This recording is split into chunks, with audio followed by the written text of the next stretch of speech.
Okay, now that we have entropy introduced, we can start to talk about other thermodynamic functions that are important for us as chemists. The next one we're going to discuss is called the Helmholtz energy, and it's given the symbol A. A stands for Arbeit. That's a German word for work, so it does tie into work in some way, which we may or may not explore. But the thing to know about it is an energy, and it is important for us under certain situations. What we're going to talk about today is that when we talk about an isochoric and isothermal process, so we're enacting a process where we're keeping the volume set and we're keeping the temperature set, then A becomes very important, because what we'll say is A maps onto the second law. And we're going to prove this.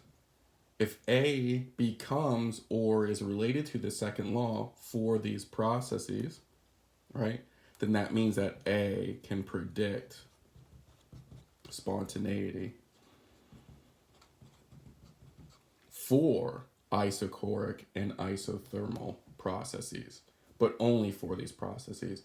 So it's one of these situations we run into in thermodynamics where A exists, and it exists for all processes, but it becomes important under certain conditions. Okay, so you might be saying to yourself, hold on a second, I learned that G is what predicts spontaneity for reactions, chemical reactions. Delta G is what I look at in its sign. Well, delta G does not predict spontaneity for these types of processes, right? And this is combined, all right? This means it's isochoric and simultaneously isothermal. Then A is what matters for us, okay? In the background, there are these things called Legendre transforms that are occurring, and we're not going to go over those. Just kind of realize it's just different ways of looking at energy, different definitions that become useful in certain situations, so we learn about them, right? So let's do a quick little derivation. And we're going to start by just sort of giving you what the definition of A is, and you have your thermodynamic handout from class, and you can see that A is on there, and A looks like U minus TS. So A equals U minus TS. That's the definition of Helmholtz energy. So, how can we get to map this onto the second law, all right? Which again, the second law is all about delta S of the universe. Well, what we're going to do is we're going to take the D of both sides. We're going to apply a change to both sides.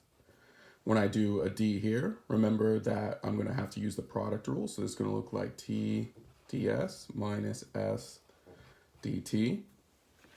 Okay.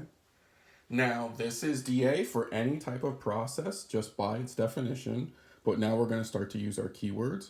We're going to use isothermal next.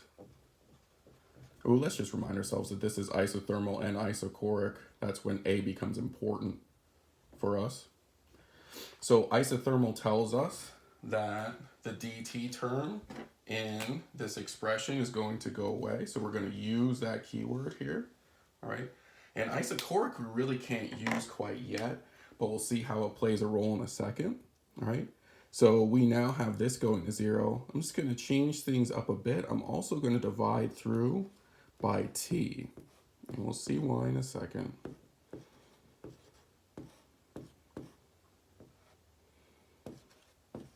All right?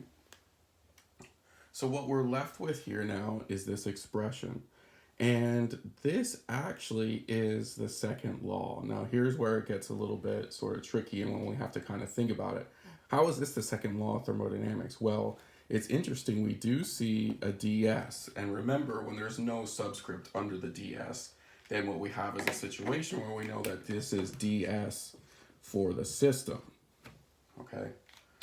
Well, hold on a second. In the second law, there's a positive sign out in front of the ds for the system. So I'm going to multiply by a negative sign everywhere, and I'm going to bring things into this form, all right? Oh, so now what we have to realize is that if we look here, we have an isochoric process, and here's where we need the first law, right? So I'm just going to do this work real quick up here. For the first law, we have du is q plus w, and then For an isochoric process, which one of these terms goes away? We know that for an isochoric process, du is q. Now let's go back here then. Do you remember how we used to calculate like ds for the surroundings? We found the heat of the system, we took the negative of it, and we divided by T of the surroundings, okay? Everything is isothermal here, all right? So T of the surroundings must be T of my system. So this right here, I'm just gonna write it out over here, or let's do it below. This right here looks like minus Q for the system over T of the system, which is T of the surroundings. So guess what this is? This is ds for the surroundings, okay? Opposite the heat of the system over the temperature of the surroundings, all right? So hopefully that makes sense, and you can see now with using these keywords, and only because we enacted these keywords, we now have a situation where dA, all right, dA looks like it relates directly to the second law. So just to drive the point home, remember our temperatures are going to be absolute temperatures, they're going to be in Kelvin. This term right here looks like ds of the universe, because through arguments that we made, this looks like ds of the surroundings, and this right here looks like ds for the system, okay? So we've mapped a change in A onto a change in S for the universe, okay? So now we can build a sign convention, because we know that when we look at the second law, ds for the universe, that has to be positive for a process to occur. Well, wait a second then. If I look down here, there's this negative sign out in front there. So this tells me that for an isochoric and isothermal process, dA maps onto the second law, and when dA is negative, then we have a spontaneous process, okay?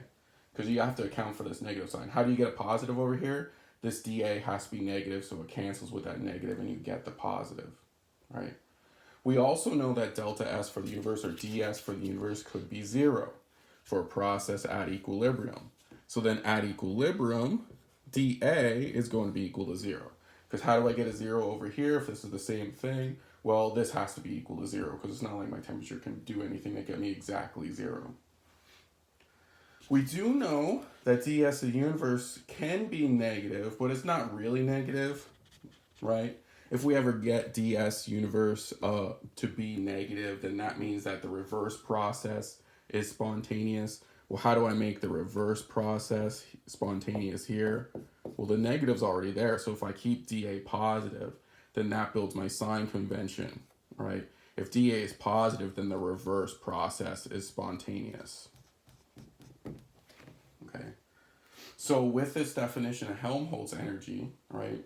And remember, one more time, Helmholtz exists for all different types of processes, but for specific processes, ones that are simultaneously isochoric and isothermal, dA maps onto our second law, and then we build a very important sign convention, right, for what we expect to see from a spontaneity standpoint. Okay.